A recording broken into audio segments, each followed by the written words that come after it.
Just after the funeral of my mother-in-law, whom I loved like a real mother, a letter arrived from her. A lawyer brought the letter to our house. I am Sharon, 43 years old. The letter began, "If this letter has reached you, it means I am no longer in this world. I'm worried you might be crying." Seeing the familiar handwriting of my mother-in-law, my eyes welled up. My father-in-law passed away at a young age, long before my husband and I got married, and there seemed to be no close relatives in his family, with almost zero family interaction. My husband and I were not blessed with children, so we lived modestly but happily with my mother-in-law. My mother-in-law and I got along so well that my husband would say, "You two are like a real mother and daughter, and I'm like the son-in-law." Last year, my husband passed away from cancer, and it was just my mother-in-law and me.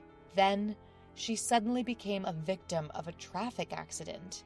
There were many mysterious points about the accident, and for some reason, my mother-in-law was found collapsed on a road in a city where she should have had no connection, and she was hit by a passing car. The police are investigating both the incident and the accident, but her supposed bag hasn't been found. I was asked various circumstances by the police, but I didn't know much, and I couldn't respond properly due to the shock. I can't sort out my feelings about my sudden parting with my mother-in-law. In my husband's case, we had a year of medical treatment, and my mother-in-law was there, so we could remember him to our heart's content.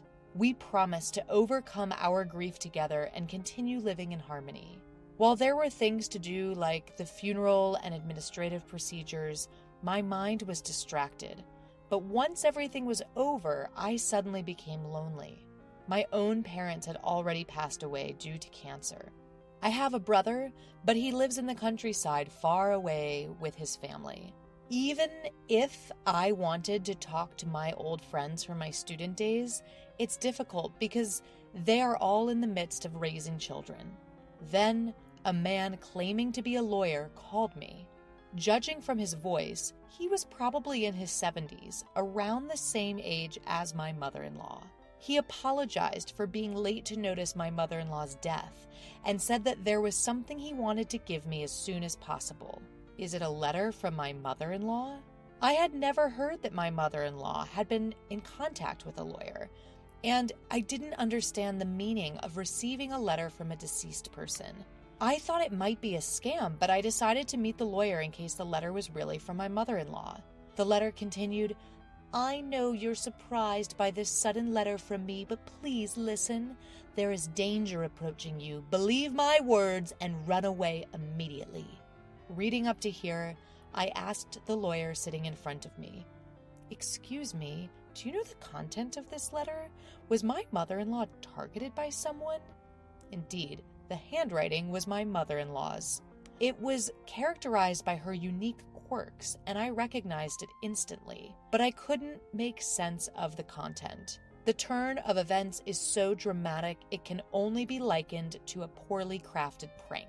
My mother-in-law passed away in a car accident, but the driver has already been apprehended. The driver testified that he found my mother-in-law lying in the road, and that's why the discovery was late. My mother-in-law had signs of being hit, suggesting she might have lost consciousness from it, I was told. If this letter is true, my mother-in-law must have had a suspicion of who had attacked her. Did she know she would get tangled in this incident? If so, why didn't she run away? I felt the tears welling up again. The lawyer, composed as ever, said, "I haven't read the contents, but I believe I could guess what it's about." Somewhat irritated by his roundabout way of speaking, I ventured to ask, "So, what did you hear from my mother-in-law?" "Well, I was the one who represented Oliver at that time and have been asked to help you," he responded. "Who's Oliver?" According to the lawyer, my husband apparently has a brother 6 years older than him. I had never heard a word about this from either my mother-in-law or my husband, nor had I ever seen any photos. The lawyer started pulling out files that looked like documents from a bag by the side of the table. "Sharon, "Do you know that half of the serious crimes in our country happen within families?" he said, a hint of irony in his voice. "Tragically, the place where we should feel safe and the most content, the family home, is where these heartbreaking incidents of a family member taking another family member's life occur." And with that, he showed me an old photo featuring 4 people: a young man and woman who looked like parents, a boy, and a baby. The young woman looked familiar. It was my mother-in-law. I thought the young man was a stranger at first, but he resembled my husband. The boy also bore a resemblance to the young man, undeniably appearing as father and son. It looked like it could have been taken during a trip to the beach. They were posing in front of a large ship at the port, all with happy smiles on their faces. "The boy with the float, that's Oliver," the lawyer told me. Upon being told, I stared at the boy, my husband's brother, who I knew nothing of. The photo looked so happy, and I couldn't help but feel a pain in my chest, wondering what could have possibly happened. Does being a lawyer mean Oliver caused some incident? Was he the one who assaulted my mother-in-law this time?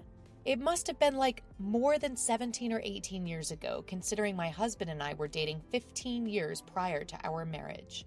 Otherwise, it would be strange for me to have known nothing about this. Yes, Oliver became a recluse from the summer of his first year in junior high due to bullying, and 7 years later he caused an incident, he explained. It seems Oliver, in despair about his future after becoming a recluse, attempted to commit family suicide. Late at night, on the day of the incident, he went into his parents' room with a knife and ended up struggling with his father, who woke up due to the noise. Even while severely injured, his father was able to subdue Oliver, and the incident ended in an attempted crime. However, upon hearing his mother scream during the struggle between his father and Oliver, my husband, who was 14 at the time, called the police. Police cars and ambulances rushed to the scene, causing a brief stir in the usually quiet residential area. At the time, societal issues such as hermits and neets were becoming common, and the media would sensationally report on stories like a reclusive boy planning a murder-suicide with his family. I remember hearing news like this, but I had no idea if it was referring to the husband's family or not. After all, similar stories were often reported in the media. However, it was different for those involved. The husband's family, unable to withstand the rumors, ended up moving house several times, almost like fleeing in the night. Whether it was due to the severe injuries at the time or the subsequent stress, the father-in-law passed away a few years later.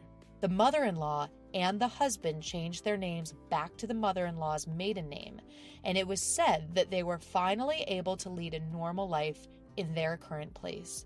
Both the perpetrator and the victim are family, so there's no outlet for emotions in family incidents. You can't fully hate or detest. Any person would be confused if suddenly put in such a complicated situation.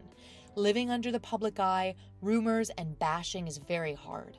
I hope you can empathize with the feelings of the deceased who couldn't talk to you, Sharon, the man summarized. I was at a loss for words due to the harshness of it all. I had never considered what happened to the family after such an incident, but as long as they are alive, life goes on. The in-laws must have seen the boy, Oliver, as their adorable child. The photo of Oliver that I was shown had a smile that greatly resembled my husband's, but the button that was mistakenly buttoned couldn't be fixed, and he ended up facing the worst tragedy. Later, Oliver was sentenced to actual imprisonment and was said to have served time. When the lawyer started explaining at length, "I represented Oliver, remember? The same punishment applies even for an attempt, life imprisonment, or at least 5 to 20 years in prison." I interrupted him by asking, "A minimum of 5 years? Are you saying Oliver could be out already?" "Yes, he was actually released about 2 years ago." According to the lawyer, the prosecutor's office has a victim notification system. After a verdict is confirmed, you can apply to the prosecutor's office to be notified about the planned release date of the offender, or even after they have been released. Even without that, the mother-in-law is Oliver's biological mother. She had been notified of his residence after his release. Around that time, my husband had been diagnosed with cancer and was undergoing treatment, and the mother-in-law didn't want to worry him, so it seems she couldn't consult with him. Oliver told me at the time that he committed the crime because he was pessimistic about his future. With some hesitation, the lawyer told me, "It seems he wanted money to spend." Oliver, who had been a shut-in for many years, had started to secretly use the mother-in-law's credit card to pay for online games and online shopping, and he had been scolded by his father. Apparently, he had used a lot of money to buy weapons for a game on the evening of the crime and had his computer taken away. Oliver lied to the lawyer, and his real father, mother, and brother who knew the truth said nothing. While they hoped Oliver would genuinely reflect on his actions and serve his punishment, they did not reveal the inside story of the post-release defamation and slander. Was this out of familial love? Truth be told, my mother-in-law was often visiting Oliver, my brother-in-law, who was serving time in prison.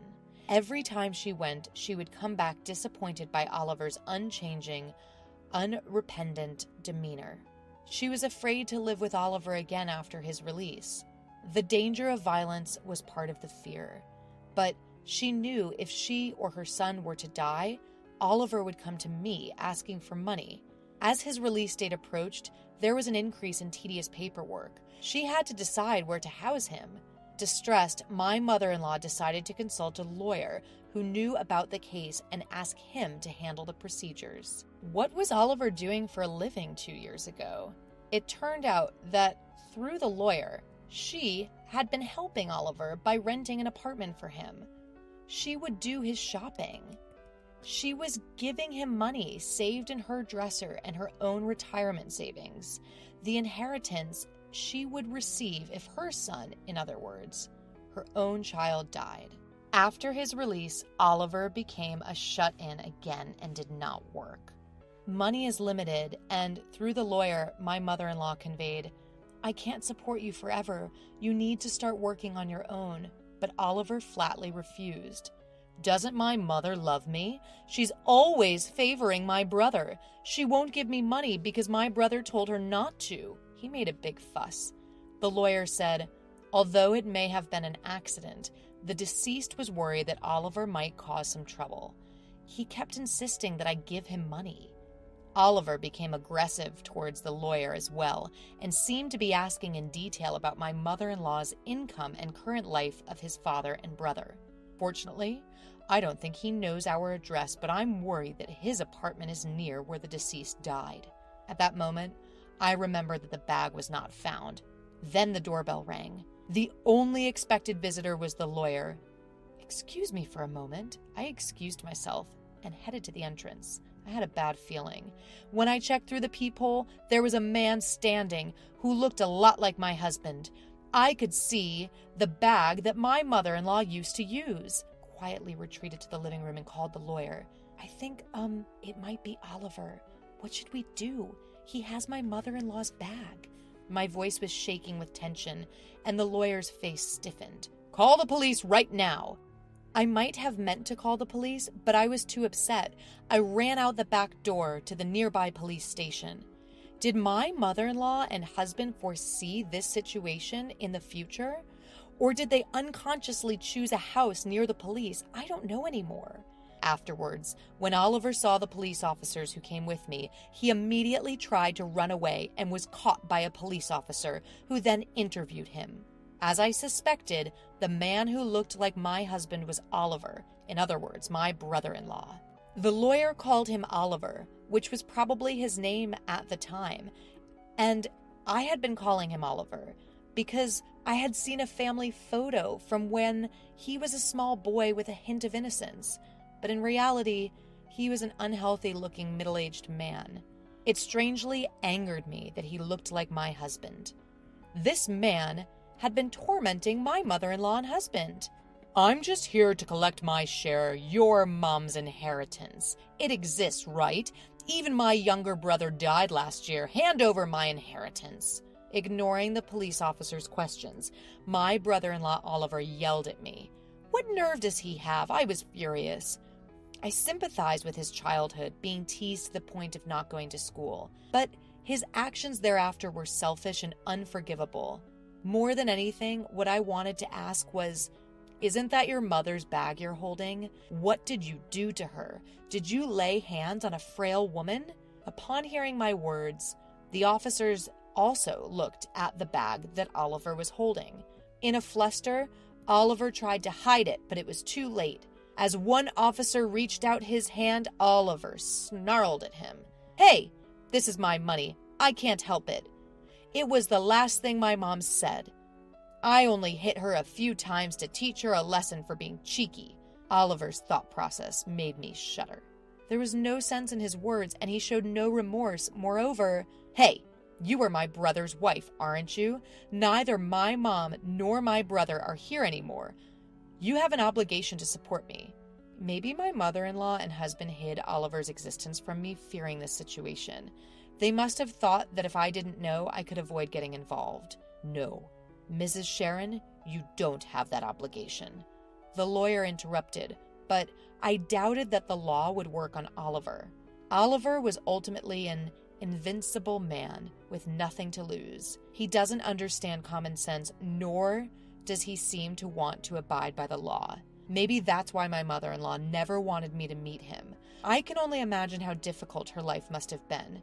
I haven't finished reading it all, but my mother-in-law left me a letter worrying about me, knowing her life was in danger. Her pain and sadness are heartbreaking. Because of you, my mother-in-law and husband were hurt so much. I will never forgive you. You will face the law. Indeed, the direct cause was being hit by a car. However, he left my unconscious mother-in-law on the road. He is not a person who should be left to roam the streets. I pledged to myself that I would do whatever it takes to send him back to prison. Watching me, the lawyer stood beside me and said, "I'll help you."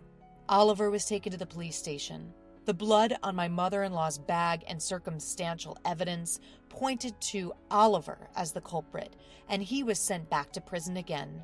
I returned home with the lawyer and read my mother-in-law's letter to the end. Her letter was filled with apologies to me and overflowing love, especially the end. "Life is still long. Please live a happier, freer life, Sharon." Upon seeing that, I couldn't stop my tears.